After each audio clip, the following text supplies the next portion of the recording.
$2, $2, $2. 90 cents, 90 cents, 90 cents, 90 cents. $20, $20, $20. Millions Chinese are shopping. They're shopping to keep businesses alive after Trump's tariffs hit. Across China, live streams are booming. Products once destined for US shelves are now sold at massive discounts. Citizens answer the call with patriotic support, turning every purchase into a mission to save local factories. But behind this wave of supportive shopping lies a deeper question. Can national pride and consumer wallets really hold up an economy strained by global trade pressures? Because while the world sees unity and resilience, Chinese businesses still face warehouses overflowing with unsold goods, and a future full of uncertainty. The real question is Beijing's pivot to domestic consumption a smart long-term strategy, or just a temporary shield before the full impact of the trade war strikes? When Trump unleashed a 145% tariff on Chinese goods, it wasn't just a trade policy. It was a direct hit aimed at China's economic core. Washington believed this was the final blow. Factories would collapse, workers would protest, and Beijing would have no choice but to give in. But something unexpected happened. China didn't escalate. It didn't rush to retaliate. Instead, Beijing stayed silent, and the world was left wondering, why wasn't China fighting back? That silence wasn't weakness.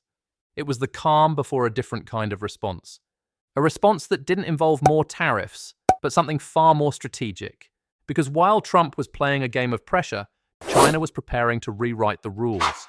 The real surprise wasn't Trump's tariff. It was how Beijing chose to respond.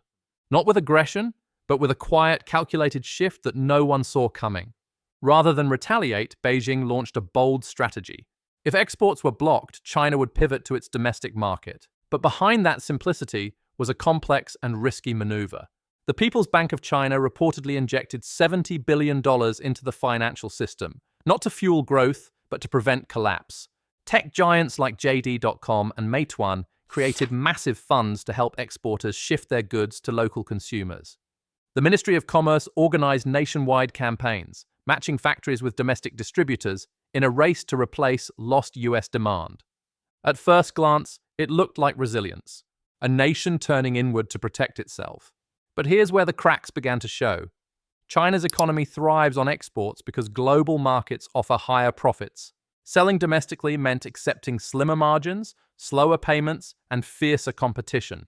For many businesses, this wasn't a solution. It was survival mode. While Beijing insisted on maintaining its 5% growth target, the IMF projected only 4%, highlighting the fragile balance between optimism and reality.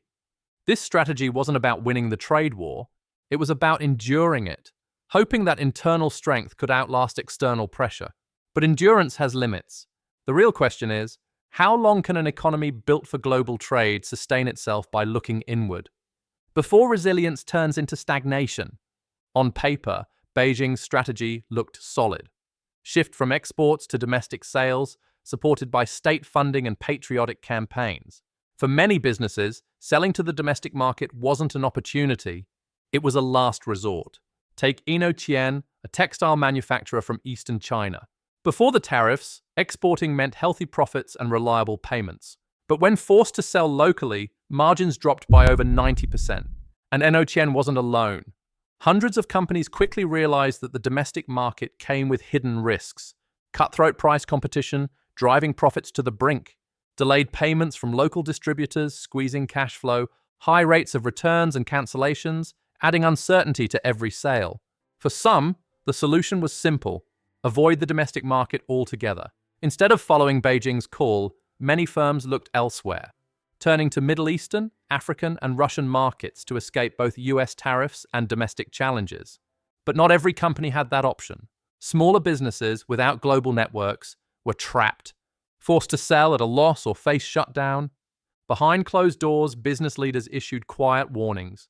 Without direct tax cuts or subsidies, layoffs and closures would be inevitable. Yet publicly, few dared to criticize government policy.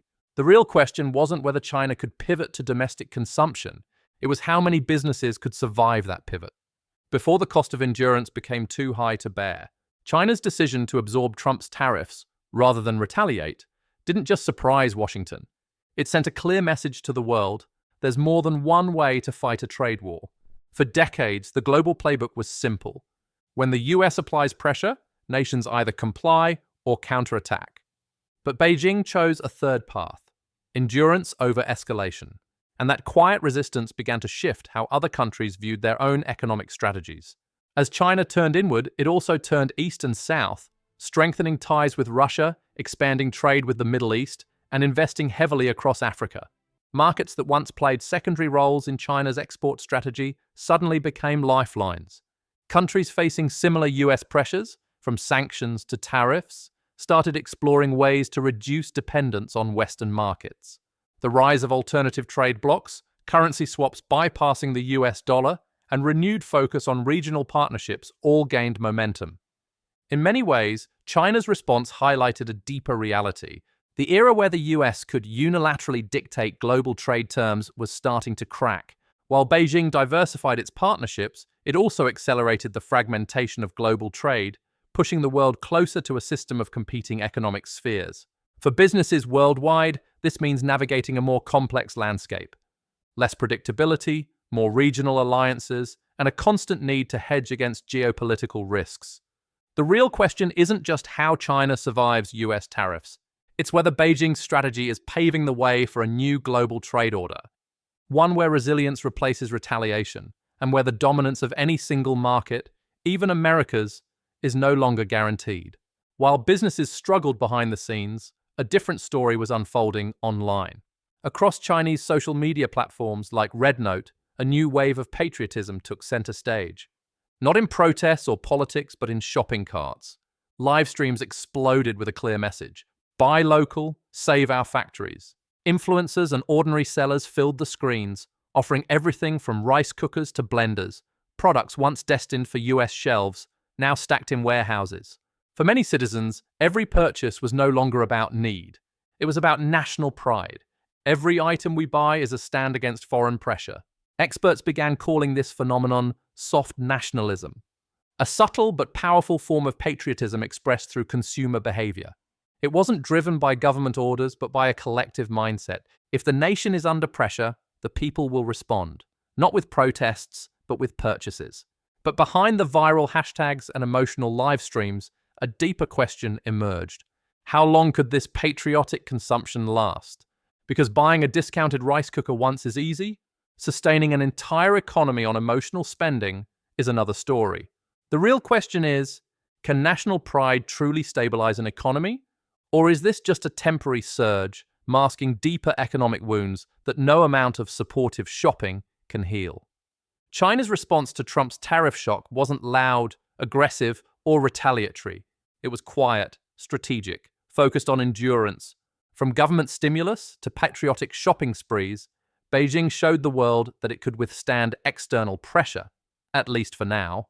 But beneath the surface of state-led optimism and viral campaigns lies a harsher reality. Businesses facing shrinking profits, consumers driven by emotion, not sustainable demand, and an economy forced to pivot under pressure, not by choice.